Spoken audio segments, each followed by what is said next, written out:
Looking to build internal tools or manage workflows without writing a ton of code? Today we are diving into Retool versus Airtable, breaking down their pros, cons, and which one might be right for you. So let's get into it.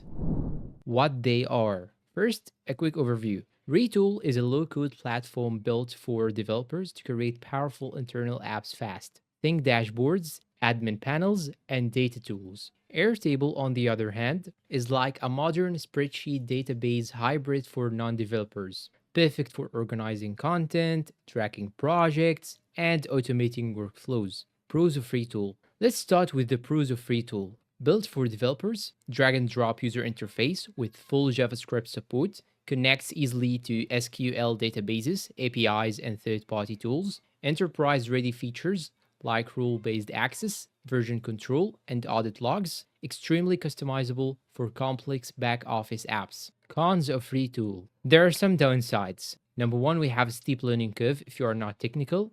Pricing can get expensive for small teams, not ideal for front facing apps or non dev users, limited offline or mobile functionality. Pros of Airtable. Now, on to Airtable's strengths. Extremely user friendly, no coding required, flexible templates for CRM, content calendars, and more. Strong automation and AI features added in 2025. Great for cross functional teams, marketing, OPS, product, and beyond. Cons of Airtable. Limited back-end logic and relational depth compared to full databases. Performance can lag with large data sets. Harder to enforce strict workflows or permissions. Some advanced features now hidden behind higher tier plans. When to use which? So, when should you use Retool? You need to build complex internal tools with data integrations. You have developer resources. You want control over logic and UI.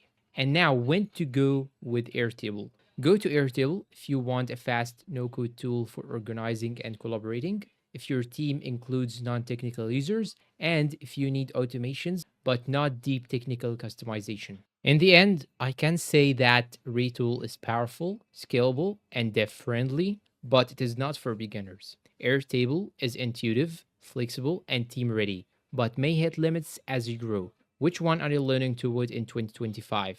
Drop a comment and let's talk. And if you found this video helpful, please don't forget to support us with like, subscribe, and comment your next travel destination below. Thank you for watching and goodbye.